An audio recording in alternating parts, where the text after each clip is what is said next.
धार्मिक गल्पर शीर्षक 2080 मसीहा।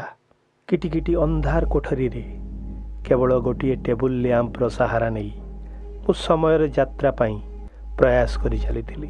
मु समयर आग को जीवी ना अतीत को जीवी यार निर्णय अप्रत्याशित थिला, किंतु यह निश्चित थिला जे मु मोर भविष्य को अथवा अतीत को जाई पारिबी।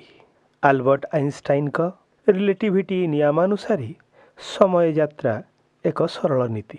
सही राति रे मु मोर प्रचेष्टार सफल हुई समयर जंप मारी पहुंची गली 2080 मसीह।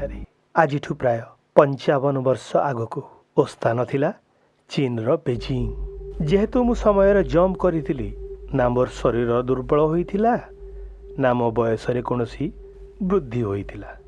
मु सहरर रास्ता रे बुलिबारे लागिली। आम परी लोक किंतु केही वृद्ध निसहाय नथिले। मु कौतूहल रे जड़े पदयात्री को ओडिया रे पचारिली, आपणकर बयस केते? से सठिक भाव रे ओडिया रे उत्तर देले, प्राय 300 वर्ष।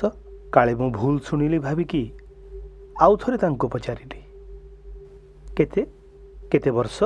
से थरक स्पष्ट भाव रे उत्तर देले, मोर बयस 304 वर्ष। मोर कल्पनार बाहरी थिला। काले से पागला होइथिबे भावी मु अन्य जड़े पदयात्री को पचारिली, मिस्टर मु आज निज हाथ घंटाटा भूली जाइछि, आपण टिके कहि पारिबे आज तारीख केते ओ समयटा केते होइछि? वर्तमान परा रातिर 2टा बाजिलाणी ओ तारीखटा 3 जनवरी 2080। से कमल स्वर रे उत्तर देले। से मोर चेहरा रे चिंतित हेबा देखी कहिले, बंधु कौन आपणकर किछि असुविधा होइछि?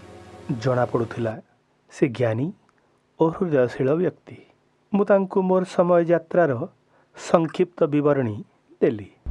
मु कहिली, मु 2025 मसीह भारतर एक छोट गाँव समय यात्रा रे बाहरी वर्तमान 2080 मसीह एटी पहुँची।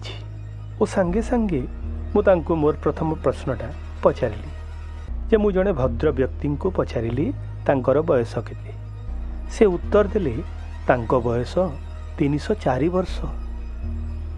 यह केमिति संभव?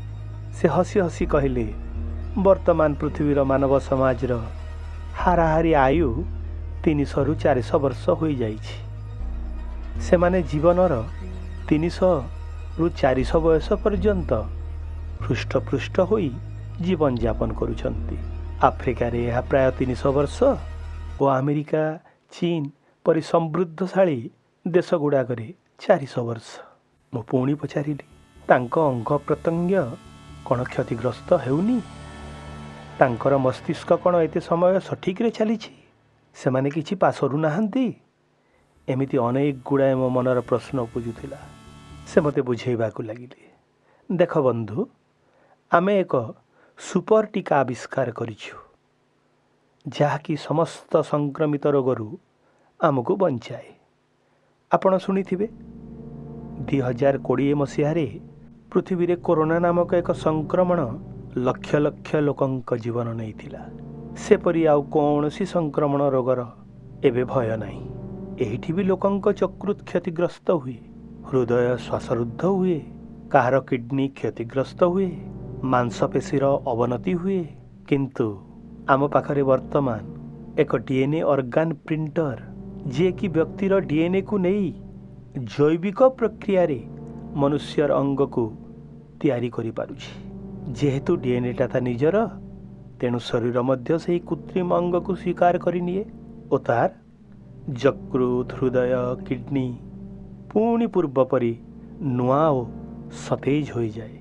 वैज्ञानिक माने एक बड़ धरणर आविष्कार करि पारिछंती। सेमाने मनुष्यर मस्तिष्क को मुद्रण करी पुणी थरे पुराणा स्मृति को सही नुआ मस्तिष्क रे सफलपूर्वक रोपण करि पारुछंती। यह अनुसारे मनुष्य वर्तमान तार समस्त स्मृति को ता मस्तिष्क रे साइती रखिबारे सफल होइछि।